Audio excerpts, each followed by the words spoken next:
Ouvinte gregário, na roda do programa Campos do Jordão, a gente lembra de um programa que a gente fez ano passado, que foi o Cãibra. Um ciclista, o Frederico Azevedo, que fazendo o Letap de Campos, teve uma situação de cãibra que ele administrou mal e quase colocou a vida dele em risco. Vale ouvir porque é um programa com muitas dicas interessantes e também para começar a esquentar os motores para o Letap de Campos que está chegando aí. Simbora! No episódio dessa semana, o ouvinte Frederico Azevedo nos conta sua história. Ciclista dedicado, sofreu muito com as cãibras no Letap de Campos desse ano. Acelerou, parou, caminhou, lutou muito e completou a prova. Ao investigar as dores que persistiam e atento ao seu conhecimento como médico, notou algo mais sério que uma simples cãibra. Um problema chamado rabdomiólise, uma lesão muscular que pode afetar seriamente o funcionamento dos rins. Fred acendeu um alerta e o Gregário Cycling transformou isso na pauta da semana. Tão inexplicável quanto recorrente no esporte, a cãibra tem origens múltiplas. Com a nutricionista e Ironman Jana Glaser, a gente fala do papel da nutrição para evitá-las. E aqui um spoiler, vai muito além de comer banana. Com o Doc Gustavo Malhoca, o papo foi sobre a fisiologia e o que se entende do comportamento humano, a prevenção, o tratamento e as consequências ao forçar o seu corpo sob claros sinais de que o músculo não está indo nada bem. O episódio Cãibras começa agora.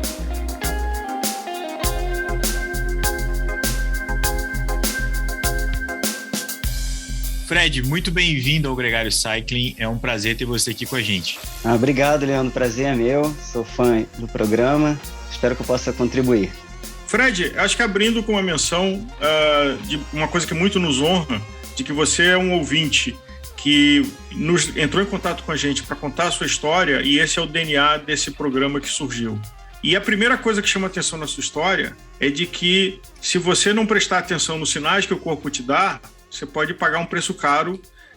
Você não pagou esse preço pela sua experiência e pela sua iniciativa. Conta um pouco a sua história como ciclista. Inclusive, você tem uma atividade médica na medicina como intensivista, né? A minha história como ciclista é sempre aquela história da criança que, na rua de trás, com paralelepípedo, pegou uma monareta, levou o primeiro tombo, saiu chorando. Mas eu realmente, na verdade, eu me dediquei a outros tipos de esporte. Não era bom com nenhum esporte de bola, com bola, né? Mas só vinha pegar na bicicleta de novo, efetivamente, quando minha filha nasceu. Eu não queria ficar servindo Coca-Cola para as visitas, arrumei uma maneira de sair de casa. Aí comprei uma Speed e aí saí pedalando, mas assim, só uns 4 anos atrás que eu falei, poxa, tem competições, granfondos e tal, tem que me preparar para isso. Foi aí que eu procurei fazer um teste de aptidão, né, de VO2 e perguntei por um professor, né, assim, por um treinador. Aí, isso tem uns 4 anos, mais ou menos. E aí me indicaram o Álvaro Ferreira, que é o meu treinador até hoje. E aí comecei a pedalar mais sério mesmo, né? Assim, planilhado. Eu sou aquela pessoa que não falha a planilha, sabe? Eu cumpro a planilha à risca. Praticamente devo ter furado assim, uns 3 treinos nesses últimos 4 anos. E aí, aliado à questão da medicina, que eu acho que a gente tem que ter atenção, né? Eu tenho 48 anos, apesar de parecer 47. Percebi pela voz. Mas, assim, como intensivista, eu já vi casos de rabdomiólise, né, que foi, na verdade, o que eu tive, né? Quando eu fiz um teste no exame de sangue, 2 dias depois do Letap, que eu descobri que eu tinha uma enzima muscular 18.000, ou seja, 100 vezes o valor de uma enzima muscular normal no sangue de uma pessoa, do indivíduo, né? E aí, só uma pausa, assim, soletrar a palavra difícil e compreender o que ela significa mais. Rabdo, com B mudo, né? R-A-B-D-O, miólise, né? Que é a destruição. Miólise significa destruição do músculo, né? E rabdo é porque é o músculo estriado, né? É o músculo que faz o movimento. A gente tem outros tipos de músculo. Tem o músculo liso, que é o músculo que tem nas veias e artérias do nosso corpo, por exemplo, e tem o músculo estriado. Então, assim, rabdo é para identificar o tipo de músculo em miólise a destruição desse músculo. Esse quadro ele é mais comum, né, em acidentes de trânsito, por exemplo, quando não chega sangue para uma determinada área do músculo. Então, assim, é esperado que haja uma grande destruição muscular e os fragmentos desse músculo caiam na corrente sanguínea. Qual o perigo disso? Isso evolui para uma série de cadeias inflamatórias e que afetam o rim. Não é só inflamatório como físico, porque é uma partícula muito pesada para o rim filtrar, né? Bem, outras causas são drogas e a causa que aconteceu comigo, eu acho que foi um conjunto ali, foi um exercício físico, claro, intenso, mas lembrando, eu já fiz Audax, já fiz o Base Camp do Everest, nunca tive... Aliás, esses exercícios de intensidade longa e moderada, eu não costumo nem me causar grandes câimbras.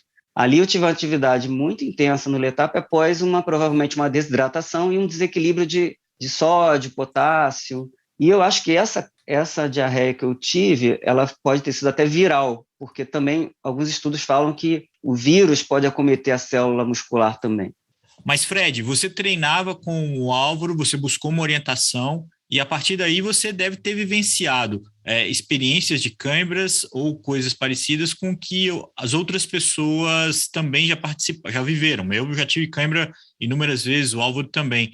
O que tornou essa experiência do Letap algo muito específico? O que aconteceu contigo? Eu cheguei no Letap no peso que eu queria. A ideia, eu tinha combinado com o Álvaro Ferreira que eu ia subir o Itapeva mais forte do que eu tinha subido ano passado. Só que na véspera eu comecei a ter um desconforto intestinal. Eu interpretei aquilo como uma diarreia, talvez alguma coisa que eu tivesse comido, mas pode ter sido viral. Só que eu me hidratei com isotônico, assim, procurei me manter no foco, né? Descanso, hidratação, alimentação. Pra você ter ideia, eu acordei realmente bem antes da prova, para já comer no quarto, quando eu descesse para o café da manhã, eu fizesse só mais um complemento, mas eu queria dar tempo para absorver carboidratos e líquidos. Então, e saí para a prova muito bem. Comecei na prova com muita atividade, botando pressão mesmo para andar mais na frente que eu pudesse. Alcancei a meta de subir mais rápido o Itapeva em relação ao ano passado. Desci ali a Serra Nova ligado, fiz lá os topetes de Santo Antônio do Pinhal forte, e aí eu senti uma câimbra muito forte bilateral no quadríceps, né? Bilateralmente. Foi forte demais, mais forte do que eu costumava ter. E assim, tinham apenas, entre aspas, 60 quilômetros de prova, mais ou menos. E aí eu entrei ali no lajeado e tal, fazendo menos força, tudo. E aí, quando chegou no pé da serra, no que eu parei, desci da bicicleta, acontece com todo mundo que está com câimbra, dá uma intensificada nas câimbras até você conseguir alongar. Só que o que me chamou a atenção é que quando eu urinei, a cor da urina tinha fragmentos musculares, né? Um médico sabe identificar isso, a gente chama de mioglobinúria. Aí, só que eu não pensei como médico, eu pensei como atleta amador, né? Massageei as pernas com a Coca-Cola gelada, tomei Coca-Cola, tomei isotônico e voltei. Falei, não, ano passado eu também tive um pouco de câimbra e eu passei 50 pessoas na Serra Velha, então vamos ver se eu consigo de novo. Só que eu não estava conseguindo. Você tem ideia, minha frequência cardíaca máxima é 191, 193, eu trabalho alto. Mas eu não estava assim, devagar como eu subi a Serra Velha, era para ter descido bem a frequência cardíaca, ela não descia, ficava em 180. Quando eu diminuía muito, 172, 175 batimentos por minuto. E eu comecei a achar que eu estava passando mal. Eu falei, não, trabalha a mente, você não está passando mal, vai só devagar, a gente tem que concluir esse negócio. E aí eu fui, ainda dei aquela sprintadinha no final, aí cheguei lá no lounge lá dos atletas, peguei a macarrão, comi, me hidratei o máximo que eu pude, tomei uma IPA, né, tomei uma cerveja, e aí a urina começou a sair clara, né, assim, não saiu mais escura e tal. Eu me desliguei daquele negócio, fui pro hotel, ainda saímos para almoçar com outros amigos, tomei um pouco de vinho, mas assim, comi bem, mas não tive nenhum cuidado especial. Resolvi dormir em campo, segunda-feira peguei estrada, 6 horas de estrada, mas quando eu saía do carro, eu não conseguia andar direito de tanta dor. Falei, gente, eu faço treinamentos muito mais longos, eu subo até mais montanha no mesmo dia. Pô, já fiz lá o Gran Fondo do Douro, que é 3.000 de altimetria, não sei o quê. Alguma coisa tá estranha. Aí no dia seguinte eu fui visitar um paciente em casa, Aí fiquei segurando o corrimão para descer a escada da casa do paciente. Eu falei, não, vou passar no laboratório ali em frente mesmo e vou dosar minhas enzimas musculares. Deve ter acontecido alguma coisa. E aí veio, né, infelizmente, a enzima muscular laboratorial da rabdomiólise, a CPK, deu 18 mil o valor, sendo que o valor normal é 190. 190 ponto, né? 190 mil, 190. Então, assim, juntou-se dor muscular intensa, urina com características de mioglobinúria, que é, né, fragmentos musculares saindo na urina, e o exame laboratorial 100 vezes o valor normal da enzima muscular. Então, assim, não havia dúvida mais que eu estava com rabdomiólise e que eu corria risco de perder a função renal, de evoluir com falência dos rins. Mas você tinha uma cãibra e aí ter continuado a prova gerou essa rabdomiólise, ou já era uma coisa só desde o começo e você que não tinha percebido por esse ímpeto aí de se superar, de completar a prova? Leandro, eu acho sinceramente que ninguém vai ter certeza disso, né, do que aconteceu primeiro, mas eu acho que a maioria dos médicos que tem afinidade com esporte ou especialista em esporte vai entender que já iniciou com a destruição celular, né, com rabdomiólise mesmo, que a cãibra foi um sinal de alerta, só que aí entra, acho que todo mundo vai ter essa dúvida, quem está ouvindo o programa. Quando que a gente vai saber que essa cãibra é um sinal de alerta para algo grave que pode estar acontecendo, pode vir a acontecer?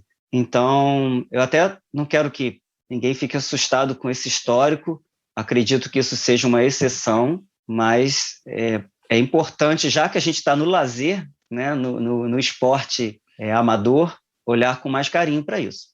E essa sua lesão, essa sua experiência, afetou o seu desenrolar com o ciclismo? Ou você já tem depois desse diagnóstico, desse tratamento, e o fato do seu rim não ter sido afetado, uma vida, retorno normal à bicicleta? Ou isso já mudou um pouco também a sua forma de praticar? Eu atualmente estou trabalhando um pouco menos, não me sinto ainda exatamente normal, do ponto de vista de disposição física. Estou chegando lá. E em relação à bicicleta, o que eu determinei? Que eu vou a uma consulta com a médica do esporte amanhã, inclusive. Ainda as minhas enzimas musculares ainda não voltaram ao normal, mas também não retestei nas últimas 48 horas. A minha ideia é testar novamente. E ela que vai me dizer várias questões, né? Quando eu vou voltar? De que forma eu vou voltar? Claro que a gente vai conversar com o Álvaro Ferreira, o treinador, mas mais importante, eu tenho um receio seguinte: a partir daí, quando eu tiver câimbras, vamos novamente reinvestigar se as enzimas musculares subiram, porque existe uma condição chamada miopatia metabólica, que eu espero acho que não faz muito sentido eu ter essa doença, mas acho que vale a pena pensar nela, que é uma alteração genética em uma das enzimas que trabalha nesse metabolismo muscular. Então, quem tem algum problema relacionado a isso pode não ser só uma cãibra, ser um sinal de rabdomiólise, né? Mas é uma questão rara, né? Uma doença rara, mas que é uma doença que eu espero discutir com a médica amanhã, né, sobre isso. Fred, qual seria o cenário limite se você não tivesse uma formação médica e um cuidado com o seu corpo, de ter feito exames e se cuidado a partir do seu retorno pós-prova? O que poderia ter acontecido com o teu organismo se você não tivesse tomado cuidado nenhum e achasse que era só uma moleza pós-prova, você estava meio cansado e não tomasse nenhum tipo de medida de hidratação ou de cuidado adicional? Álvaro, nesses níveis de enzimas musculares, né, 100 vezes acima do normal, existe um risco muito grande dos rins se tornarem insuficientes. Isso porque há um depósito desses fragmentos musculares nos rins, isso vai além da capacidade dos rins de filtrar, né, o sangue. Isso provoca algumas reações até vasculares nos próprios rins. Então, eu provavelmente não me hidrataria tanto, talvez ingerisse bebida alcoólica, não descansasse o suficiente, e lá na frente, alguns dias depois, eu poderia começar a ter tremores, sonolência, dificuldade para urinar, né, diminuição da quantidade de urina, ou seja, sinais clínicos de insuficiência renal. E aí o ponto limite isso precisar fazer hemodiálise ou até a morte. Porque algumas alterações, se você liberar muito potássio na corrente sanguínea, e pode acontecer nesses casos, pode ter uma parada cardíaca súbita, né? E eu acho que o que o Leandro falou, e você mencionou do seu aprendizado, de que talvez na mesma circunstância você fosse mais calmo, você pegasse mais leve, você se divertisse mais e competisse menos, eu consigo imaginar que a maioria de nós que pratica o esporte, que investiu um tempo e um dinheiro para estar lá no evento, e com essa atitude de endurance, assim, não ouça o corpo e uma coisa obsessiva de vamos lá. Eu acho que aí tem uma área de risco, a gente já falou disso no programa Ouça o Seu Coração, de que a gente precisa aprender, e você tem um caso rico e único de estar aqui com a gente, o quanto você vai na sua determinação de raça, de tudo a qualquer custo, e o quanto você respeita e escuta e conversa com o seu corpo. E você está narrando que você está renegociando essa conversa, né, nesses dias seguintes e achando o tom de uma coisa que te apaixona, que te desafia, que te motiva. Imagino que possivelmente ajuda a administrar o estresse da profissão que você tem, que é uma profissão de alto estresse como intensivista, trabalhando em UTIs. Como é que você está vendo essa renegociação dessa conversa com você? Porque na teoria falar, não, chegasse lá e ia leve, mas você colocou dinheiro, tempo, se preparou, fez inscrição, se comprometeu com pessoas do seu entorno, de estar lá e chegar assim, galera, estou tirando o pé aqui porque senti que meu corpo não está bem. Acho que é uma decisão que muito pouca gente tomaria. Álvaro, eu vou te falar que eu não sei como é que eu vou reagir, porque eu tenho uma paixão enorme pelo ciclismo e eu tenho vontade de melhorar sempre, minha capacidade física, meu desempenho. Eu me cobro. A minha mulher reclama dessa, que acha que eu me cobro muito, mas eu acho que vários ciclistas são assim. É uma categoria esportiva que tem essa peculiaridade muito forte de fazer melhor e vou vencer as dificuldades, né? Os meus limites, vencer os limites. Mas eu acho que eu estava precisando desse estímulo, de certa forma.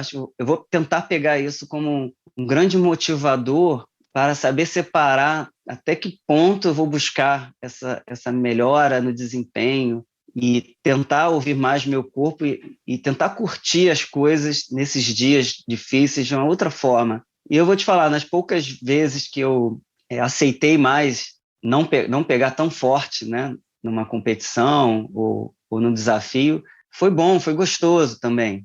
O problema é que a gente termina, sempre quando termina assim, poxa, parece que faltou uma adrenalinazinha, podia ter feito um pouco mais forte. Sempre tem essa sensação, né? E aí, cruzando as duas pontes, você como profissional da medicina e você como atleta amador, como é que você vê, o nosso corpo tem níveis de alarme pré-setados? E, através do condicionamento do treinamento, a gente vai brincando e esticando esses limites. Tem um exemplo clássico de quem pratica mergulho de apneia sem oxigênio, que vai testando até uma hora que apaga embaixo d'água e morre afogado. Quem ingere água inconsciente morre afogado. Esse tipo de na atividade física, eu acho que a prática do treinamento, da busca do desafio, do limite, a gente cada vez mais vai negociando e até burlando esses controles do nosso corpo, que são fantásticos e muito sofisticados. Como é que você vê esse processo assim? Aonde, na sua opinião, e é que não estamos falando de um parecer clínico, mas simplesmente uma conversa, onde é que você acha que está o limite do saudável em testar esses limites e em empurrar essa barra para cima? Para sofrer adaptações na nossa aptidão cardiovascular, né, muscular, a gente tem que esticar a corda, mas a questão é que esticar a corda no treinamento é diferente de esticar a corda na competição, eu acredito. Primeiro que quando você estica a corda no treinamento, vamos lá, você colocou o frequencímetro, eu apoio muito que os atletas usem o frequencímetro, porque eu acho que ali você pode identificar algumas mudanças, né, no seu limite, alguma coisa que não está legal, mas geralmente no treinamento você faz períodos de intensidade máxima ou submáxima. Então, isso é bem controlado. E, normalmente, o treinador pede para você só repetir o estímulo depois que a frequência cardíaca baixar a um certo ponto. Né? Ainda tem aquela determinação. Olha, se você não está conseguindo, a frequência cardíaca não está baixando, você está se sentindo cansado, para antes de acabar todos os estímulos e volta para casa. Então, assim, tem que ouvir isso, tem que seguir as orientações. E numa prova, eu acho que a gente tem que se conhecer melhor. Por exemplo, eu sei que muita gente com mais de 40 anos vai fazer o LETAP, o longo, talvez sem ter feito um treino teste, né, numa distância, altimetria parecida, com intensidade. Geralmente não precisa ser igual à prova, né? Claro, mas pelo menos 70% do que vai fazer na prova. Então ali ele está se conhecendo, e mais ainda, muitas vezes não participou de nenhuma outra competição menor, um médio fundo. Eu, por exemplo, quando comecei, eu fiz primeiro um médio fundo, não fiz o gran fundo. Então você vai conhecendo o teu corpo e vai aprendendo um pouco a ouvi-lo. Realmente naquele dia minha frequência cardíaca não estava normal, então eu devia ter me tocado, mas aí acho que também o que aconteceu também, eu não tenho feito competições, não tenho competido muito, então acho que faltou um pouco aquele, assim, tá em dia com o autoconhecimento do corpo. Fred, foi de uma grande inspiração e uma gratidão enorme de você compartilhar essa sua experiência aqui com a gente. A gente vai continuar esse programa ouvindo alguns especialistas, tratando a cãibra não como uma exceção, como aconteceu contigo, mas o fenômeno que atormenta todo mundo que pedala, e fica o recado de como ouvir o nosso corpo. Sempre ter esse cuidado e, ao mesmo tempo, manter a chama da motivação pelo ciclismo sempre acesa.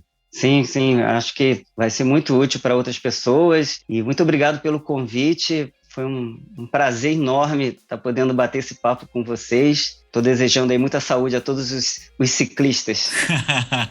Perfeito, cara. E mais uma vez, obrigado, porque é sempre uma satisfação, como o Álvaro falou, o nosso ouvinte dar um feedback e fomentar a ideia de uma pauta aqui conosco. Você fez isso com uma experiência sua, que ainda é mais legal, e a gente agradece mais uma vez.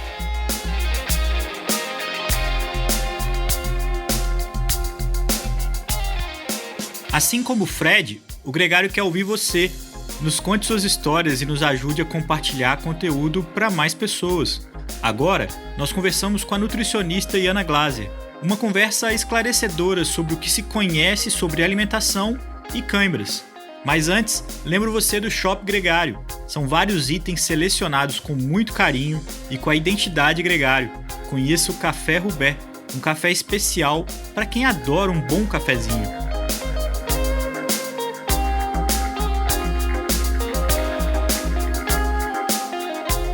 Iana Glaser, muito bem-vinda ao Gregário Cycling. É um grande prazer ter você aqui com a gente.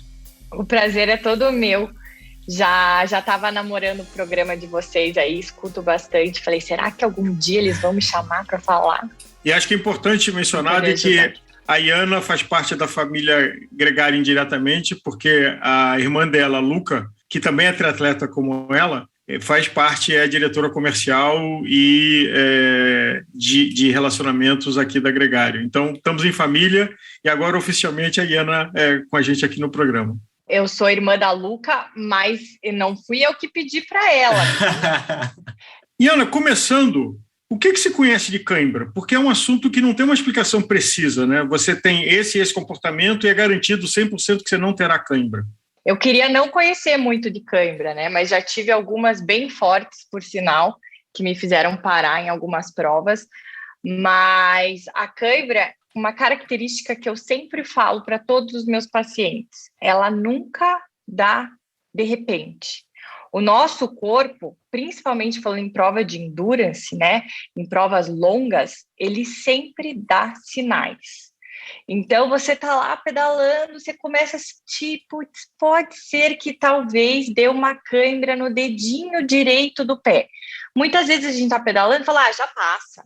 Eu estou sentindo uma dorzinha, já passa. Em provas de endurance, em treino muito longos, nada vai passar. As coisas só pioram. Então, a cãibra é algo que você consegue perceber antes de dar aquela cãibra que você é obrigada a parar, e você consegue administrar ela se começar a fazer algo desde o começo, né? Então, normalmente a cãibra se dá por alguns sinais nutricionais. O primeiro é a desidratação.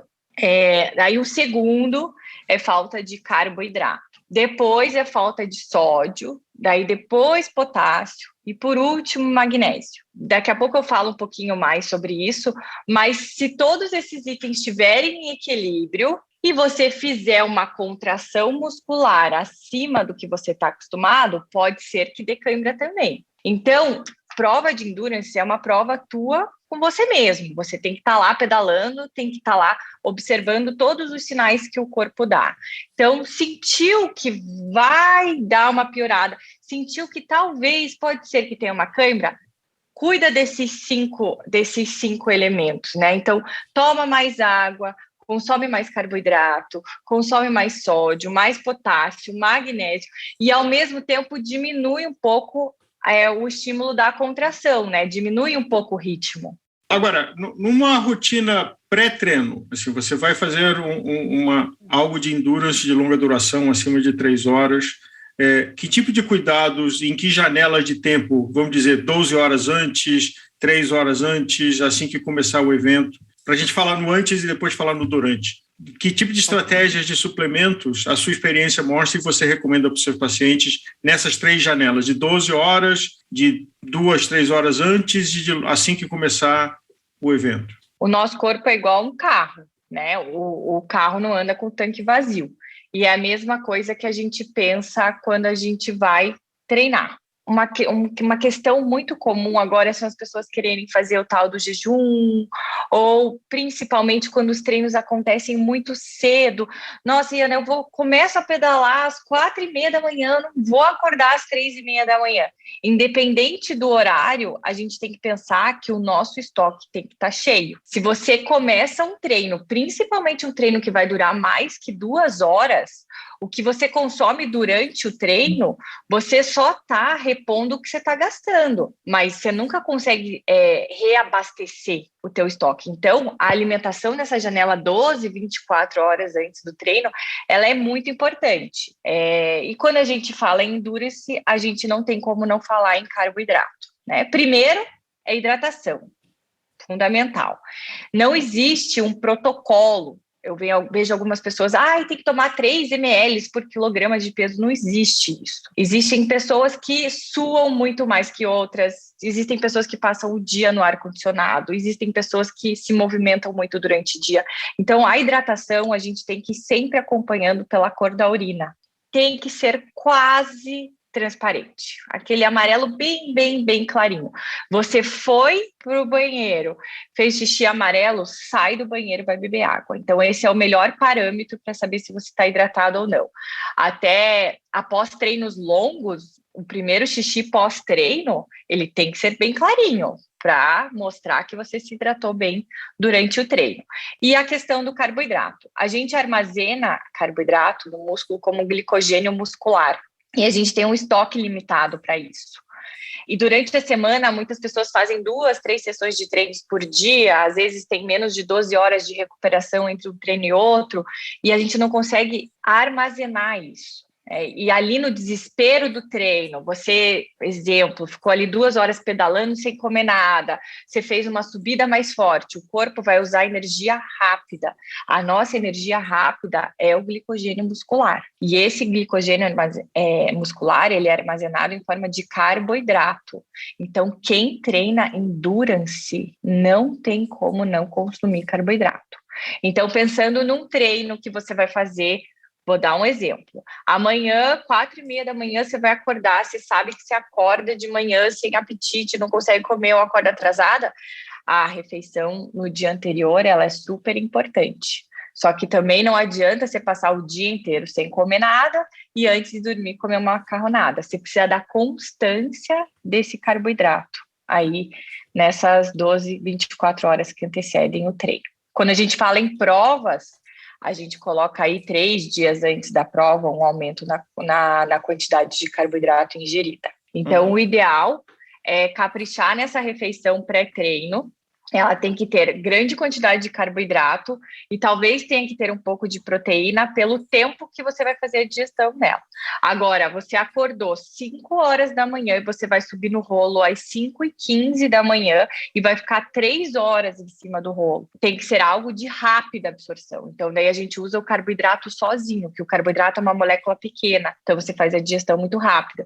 Então, esse pré-treino, se ele vai ter proteína ou se ele vai ser só carboidrato, o carboidrato com proteína vai depender do tempo que você tem para fazer a digestão desse pré-treino antes do treino. Quando é mais de 1 hora, você pode fazer uma refeição com mais fibra e mais proteína.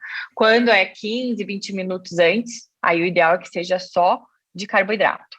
E muitas vezes, o ideal é que faça essas 2 refeições. Acorda 2 horas antes do treino, faz uma refeição com carboidrato e proteína. Vou dar exemplo: um pão com ovo, um iogurte com fruta e granola. Aí pegou o carro, teve que ir lá longe para começar a pedalar.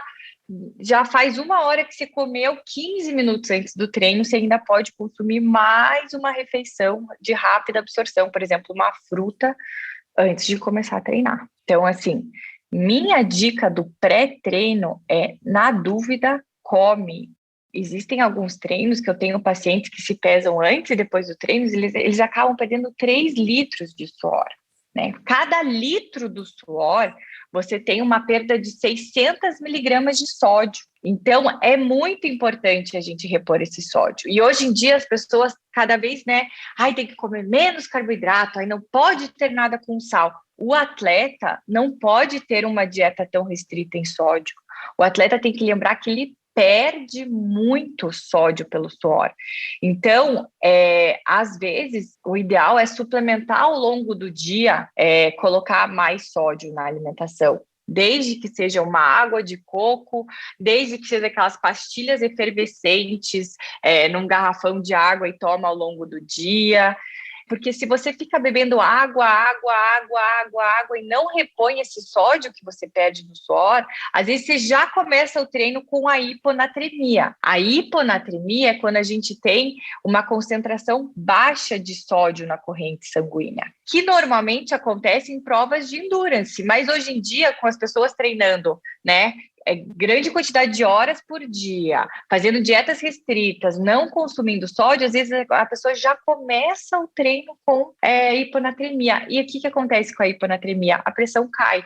Não sei se vocês já perceberam alguma vez, mas eu já tive várias vezes. Estou lá numa super subida, final de Romeiros normalmente, aquele sol do meio-dia, você fica meio aéreo, fica mais devagar, isso aí é pressão baixa, muitas vezes causada por hiponatremia.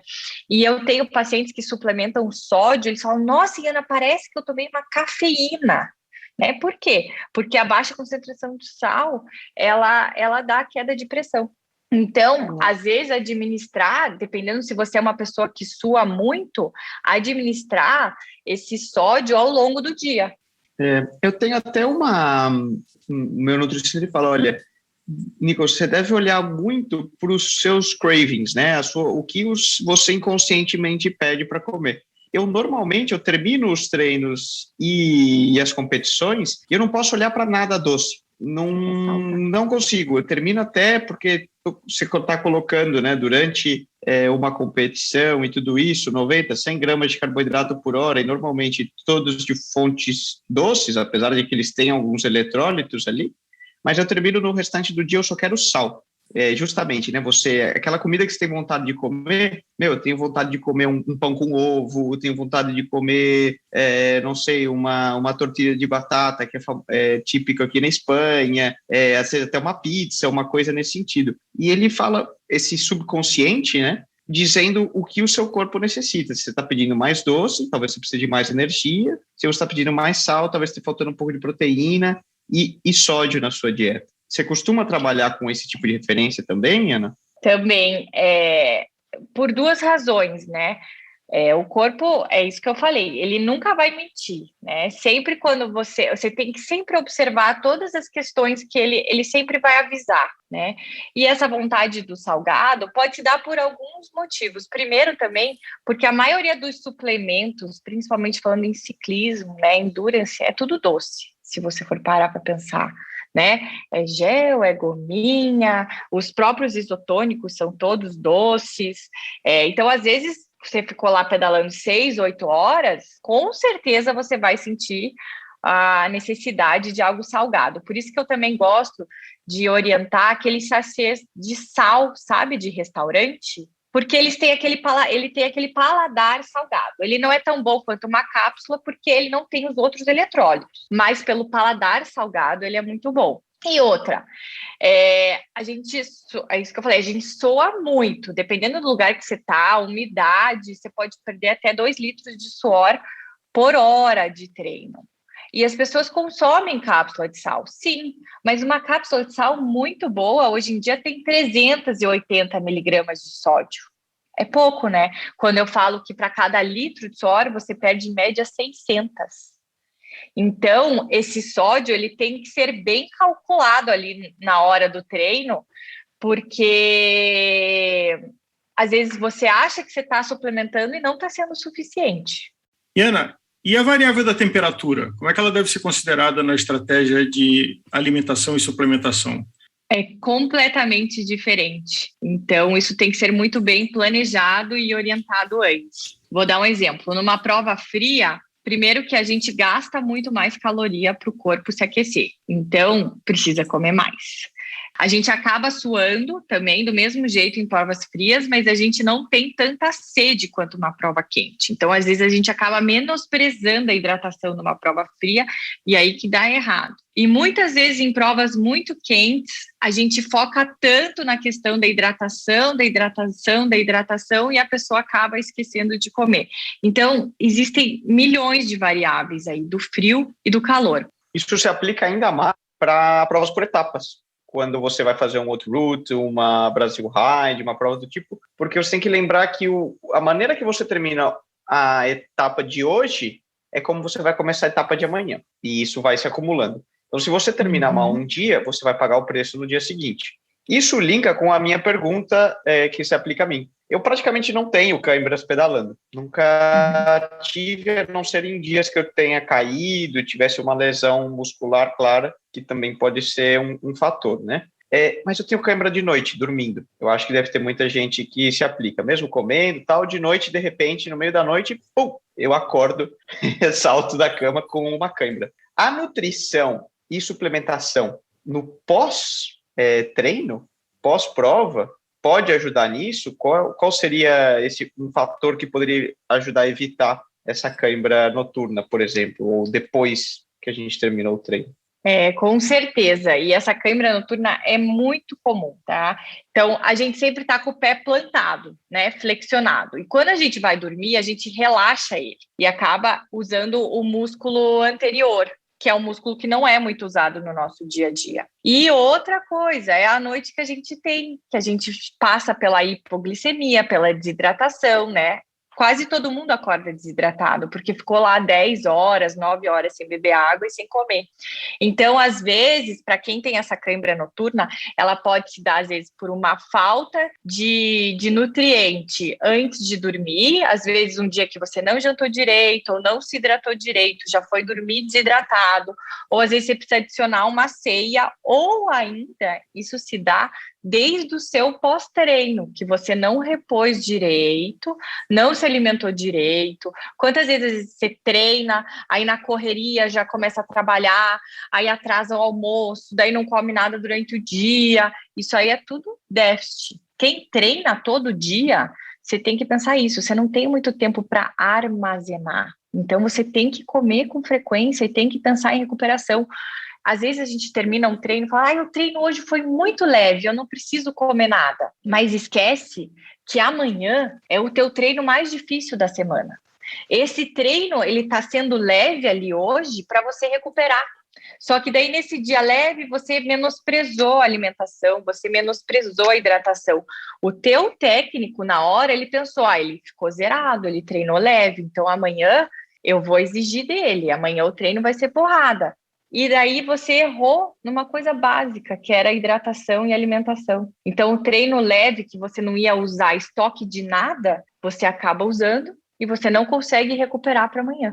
Agora, você mencionou no começo do programa o magnésio, e eu recebi uma sugestão de um nutricionista de que eu tinha muito pouca situação de cãibra, mas tinha algumas. E a partir de ingerir uma pastilha de magnésio 1 ou 2 horas antes de um pedal mais longo, eu não me lembro a última vez que eu tive cãibra.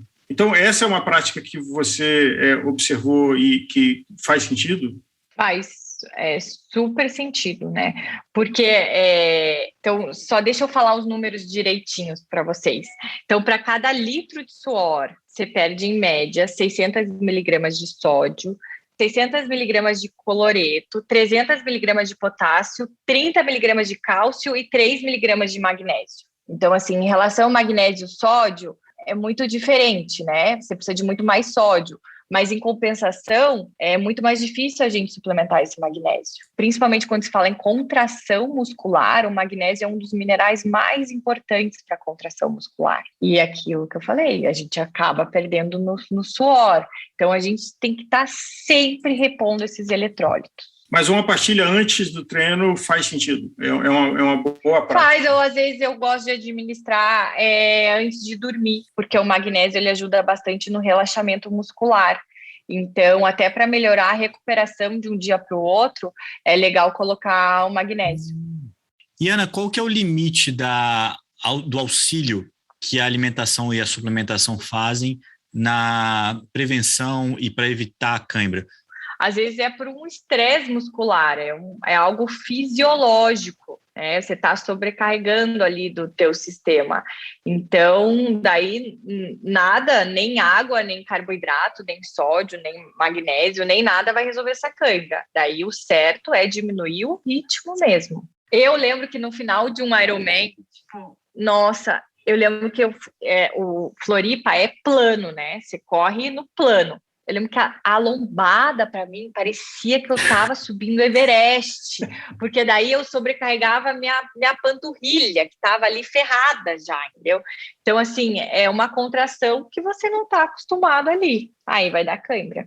Normalmente, as pessoas acabam, no começo de prova, quando tem muita adrenalina, né? Você está ali bombando, você acaba fazendo um pouco mais forte do que você está acostumado, você vai pagar a conta no final, é simples assim.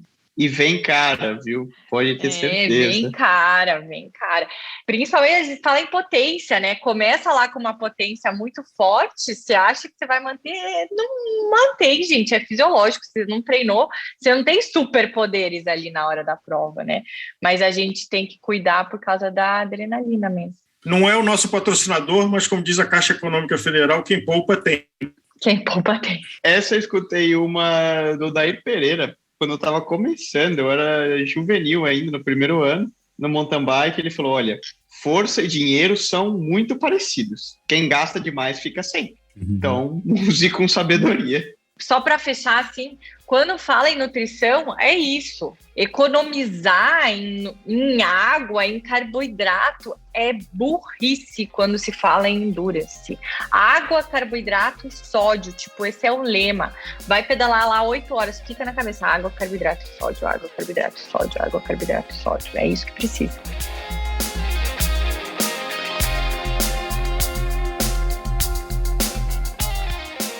Água, carboidrato, sódio. Água, carboidrato, sódio. Genial! O papo com a Iana chega ao final e nós continuamos a conversa sobre cãibra com o Gustavo Maglioca, o Doc. Os dois fazem parte do Care Club, uma rede multidisciplinar de saúde e bem-estar. Você pode saber mais sobre eles no link que está na descrição desse podcast.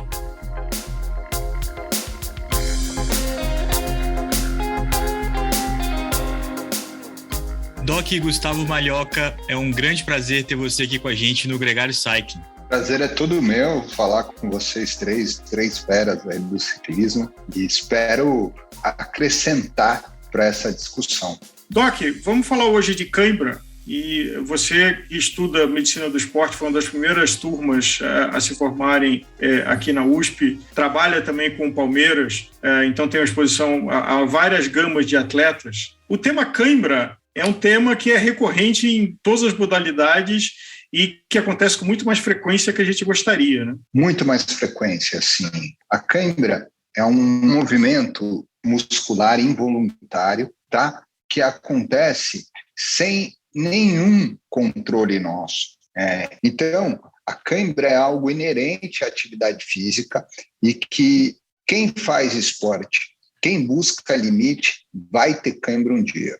Quando a gente vê em times de futebol, às vezes um jogador que cai e não consegue se mexer e o pessoal vai lá atender, essa é uma situação de cãibra Agora, são atletas de alta performance que estão sendo muito bem orientados e cobertos e mesmo assim sofrem desse mal, né? Chega um estresse limite e que a gente vê quase sempre aquele exercício dos fisioterapeutas balançando a perna dos atletas e fazendo massagens e coisas desse tipo.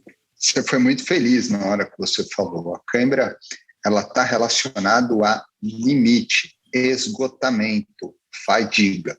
As pessoas antigamente discutiam muito da onde vinha a cãibra e associavam a falta de alguma coisa, principalmente ao potássio. Lembram disso? Né? E aí a gente começou a entender que o maior fator relacionado à cãibra, se a gente pudesse traduzir numa palavra, fadiga. Porque é a fadiga daquele tecido que leva às mudanças de toda a estrutura bioquímica, fisiologia, estrutura de fato. E aí essa mudança é que traz com que você tenha uma contração involuntária e essa contração se preserve e aí gerando a cãibra. Então, sob um aspecto de que você tem um entendimento que cãibra tem um aspecto de hidratação e componentes de sal e potássio e também musculação, você diria que os dois são importantes, mas a força muscular, o trabalho muscular e o condicionamento muscular é um elemento preventivo. Os dois são importantes, mas talvez mais importante do que a hidratação. Difícil você falar em mais importante no esporte, né? Você fala tão importante quanto. Então, você tratar num dia quente e que você vai fazer uma atividade extenuante, você tratar boa hidratação do processo é fundamental, tal como estar bem condicionado para executar a prova. Nesse sentido, Doc, seria lógico, por exemplo, aí uma coisa empírica minha, que eu já percebi, eu sou um atleta que eu não tenho muitas câimbras, quando em condições normais de temperatura e pressão. As poucas vezes que eu tive foram relacionadas, por exemplo, a quedas, em que houve talvez alguma mudança no acionamento muscular, ou que eu tive que pegar bicicletas emprestadas de tamanho maiores e mudou talvez alguma coisa no acionamento muscular. É dizer, quando a gente realiza mudanças, isso também seria um fator que gere uma fadiga adicional e talvez proporcione a ocorrência de uma cãibra? A sua linha de raciocínio é perfeita. Você tem uma necessidade de adaptação motora que gera uma fadiga proporcional a isso, uma fadiga adicional, e essa fadiga adicional é suficiente para gerar cãibra. Então, olha como as coisas são interligadas, né? Você tem que fazer uma adaptação mecânica e a adaptação mecânica gera maior desgaste e esse desgaste culmina num processo de cãibra muscular. É exatamente isso que acontece numa prova.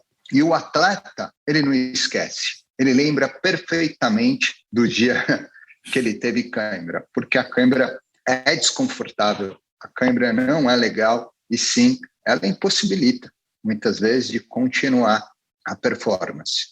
Ô Doc, mas ao mesmo tempo, quando a gente fala de fadiga e de limite, a gente está falando de duas fronteiras que o esportista está buscando o tempo todo. Qual que do ponto de vista do treinamento e da preparação fisiológica, os marcadores para que a cãibra não chegue, vamos dizer assim?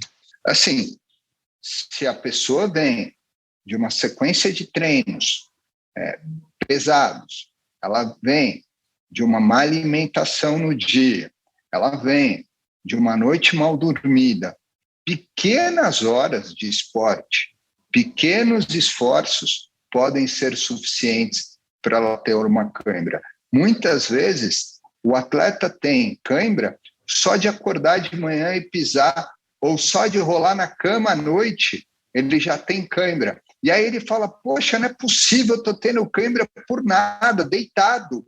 Não estou fazendo o esporte que o Doc falou. O problema é que você não está fazendo esporte porque teu corpo está tentando se recuperar e mesmo aquela posição de descanso é ainda um estímulo contrátil para o teu músculo. E esse estímulo está gerando contrações como a cãibra.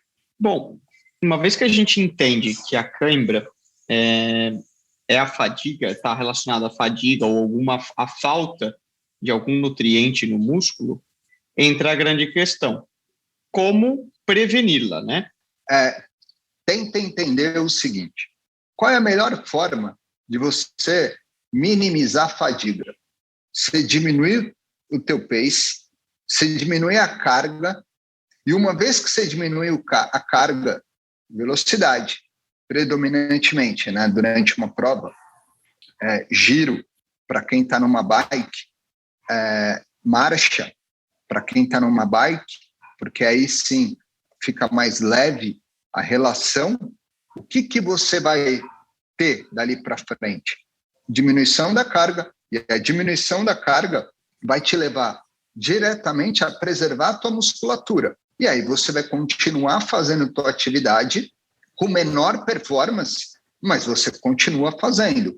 Por isso que, muitas vezes, a gente escuta aquelas histórias do tipo: eu tive cãibra, aí eu parei por alguns minutos, aí eu voltei na bike, aí eu comecei a pedalar mais lento, dali a pouco eu não estava sentindo mais nada, voltei para o meu ritmo. É exatamente isso que acontece, né? Nesse voltei ao meu ritmo, é quando o organismo se adapta e começa a metabolizar aquilo que você está ofertando a ele. Se você continuar em depleção total de nutrientes, em uma necessidade de gerar performance através da quebra muscular, o problema da cãibra não vai ser resolvido. Então, mas a experiência mostra que é possível se recuperar de uma cãibra, ou seja, você teve uma cãibra leve, moderada, você aliviou o pacing, o corpo se reestabiliza e você consegue completar a prova, talvez até voltando ao pacing anterior. É possível, sim, você voltar para a tua prova. Agora, se você teve uma cãibra muito severa, quebra muscular, onde a fibra foi lesada, onde o fator de depressão foi grande, não vai ter condição nenhuma de você voltar. Pelo contrário, até te oferece risco à sua saúde. Isso é um fator interessante, né? Uma cãibra muito severa pode gerar uma lesão mais grave ou algum risco posterior do que simplesmente uma dor de pernas considerável? Com certeza. Ela pode gerar a liberação na corrente sanguínea de células musculares em excesso, né? A creatinofosfoquinase. E as creatinas fosfoquinases em excesso serão filtradas, né, nos rins. E essa filtração glomerular nos rins vai gerar um risco de uma doença renal aguda que a gente tem muito medo. E que justamente é esse o nosso grande problema no esporte em relacionado à cãibra, né? Os quadros severos. Doc, vamos supor que alguém passou do ponto, se arrebentou e está chegando cerca desse limite. Quais seriam os sintomas e os alarmes que a gente tem que estar atento, vamos dizer, além da cãibra, está tendo algo mais severo? Eu acho que confusão, né, vista, alterações visuais, confusão mental, boca seca, essas são as alterações mais importantes. Caracterizar um quadro de desidratação e, consequentemente, umas alterações hidroeletrolíticas. Equilíbrio térmico. Confusão. Você está sentindo mais frio ou mais calor do que a temperatura ambiente ou do que os seus pares é também um indicador? Desidratação leva a isso. Você começa a sentir mais frio quando você desidrata. E, Doc, uma situação que já aconteceu comigo, de uma cãibra que paralisou as duas pernas inteiras, inclusive eu não consegui nem desclipar da bicicleta, eu tive que apoiar em alguém. Num momento desse, que é engraçado olhar de agora, no momento foi trágico, mas repouso ou um pouco de massagear o músculo, o que é mais efetivo? Excelente a sua pergunta. Uma cãibra que você teve, porque você manteve sua postura por muito tempo na mesma, a primeira coisa que você tem que fazer é tentar se movimentar, fazer o sangue circular pelo teu corpo, parar, no máximo, se for parar, para elevar a perna e ainda assim alguém vir para estimular os teus membros inferiores. Simplesmente deitar, nada feito. Pensa que você tem que reativar a musculatura, mas você tem que reativar através do quê? dos vasos sanguíneos que o irrigam. Não adianta nada você bater no músculo, porque o músculo vai gerar contração dele, por estímulo. Então, não adianta nada você deitar e tentar contrair a musculatura. Não, você tenta relaxar a musculatura. E aí, sim, estimula ela de outra forma, relaxando a musculatura com que você vai prevenir novos episódios de cãibra. E uma forma de relaxar eficiente é você ativando ela, andando. Você andando, está claro que você está ativando a musculatura sem exigir dela grandes níveis de contração. Existem os casos das pessoas que têm cãibras sempre no mesmo lugar, sempre na mesma região, e pessoas que estão saudáveis, vamos dizer assim, que estão aptas ao exercício regular. Isso pode ser um indicativo de algum movimento errado, ou uma sobrecarga daquela região em detrimento da outra? Pode. Então, vou respondendo a tua pergunta. Sim, com certeza sim. O primeiro passo para você entender é entender a prova, e o segundo é entender a posição na bicicleta. Com certeza. Agora, uma coisa importante no que você falou. Não necessariamente quem tem cãibra tem alteração, viu? Alteração fisiológica. Você pode ter cãibra estando num dia bom, só de você ter feito um esforço absurdo ou de você estar submetendo a uma variação de temperatura corpórea em relação ao ambiente. Então, assim, muita gente acha que porque teve cãibra é porque está com algum problema de saúde. Não. E aí fica frustrado no consultório. Chega aqui e fala, não, doutor, eu tive cãibra. Fala, legal, cara, a prova foi boa. Aí ele fica bravo. Como assim? Não, eu não tenho que fazer 1 milhão de exames, eu não tenho que... Cara, primeira coisa, entenda, o diagnóstico de uma causa é exclusão. Você ter tido cãibra por esforço é muito mais comum de você ter tido cãibra porque faltou sódio no teu organismo, porque faltou ou sobrou potássio, porque você teve algum tipo de alteração. Então, entendam, é muito mais frequente que você tenha cãibras por condições fisiológicas normais de um esforço que você está fazendo. Doc, um tema que é vizinho ao que a gente está falando, e a gente até já fez um programa sobre isso, que são os limites do corpo. O nosso corpo vem com presets de limite, de vários marcadores que a gente se autorregula de uma forma absolutamente sofisticada, e o processo de se condicionar a uma atividade física, seja como um lazer, seja como alto rendimento, é o processo de você ir burlando esses alarmes. Qual é o limite que se perceba que está no limiar da saúde? Esse limite é a tua percepção do próprio esforço, onde você pode controlar através de testes, como um FTP, um ergospirométrico, testes bioquímicos, né, feitos, né, junto com o teu médico. Então, assim, a interpretação do teu corpo, quando ele é colocado ao esforço, traz algumas percepções, mas uma melhor e maior percepção é o teu feedback. É como você se sente quando você está sob determinada demanda. Então, assim, a minha resposta, apesar de ser frustrante ao que você me perguntou, seria muito mais fácil dizer é tão simples quanto, mas não é, e eu não consigo responder tão fácil. Até porque em Roubaix, agora, por exemplo, foi um exemplo que foi uma prova épica, excelente para a gente assistir, sofrida para quem participou, e você via quem disputou lá, que despencou da bicicleta, e muitas vezes você vê isso, o atleta despenca no chão, num estado de semiconsciência, um pouco de histeria, até começando a rir, chorar.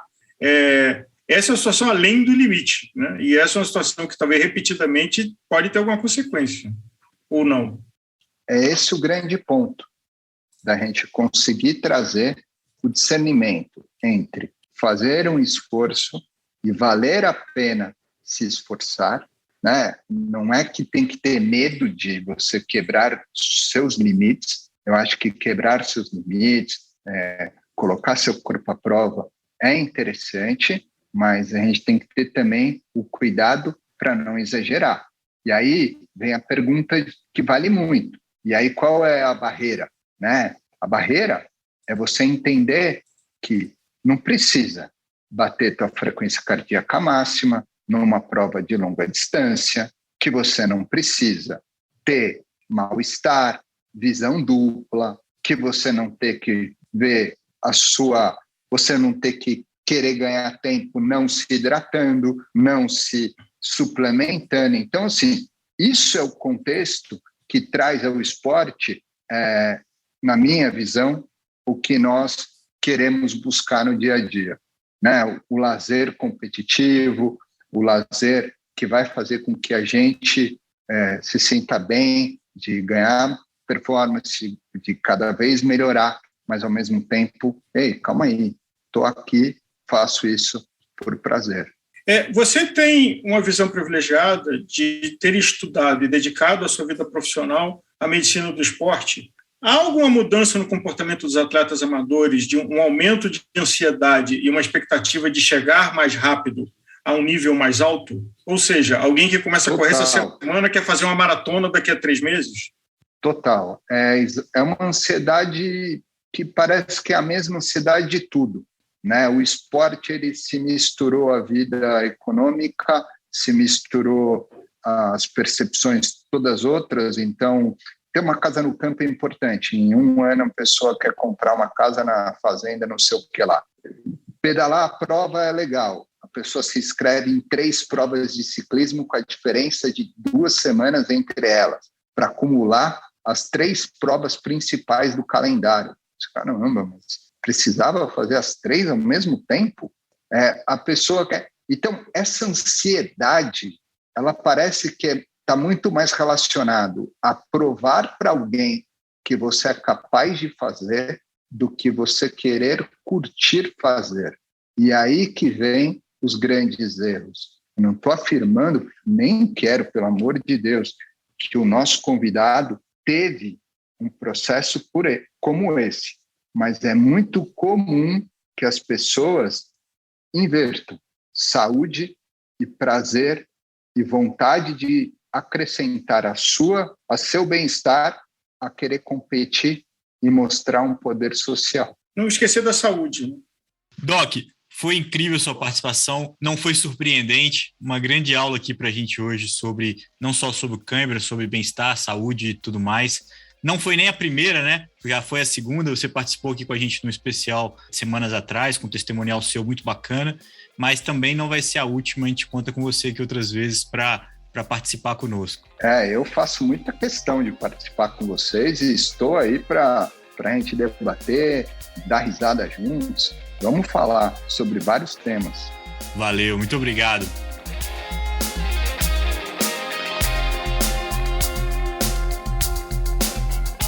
O episódio Cãibra chega ao final.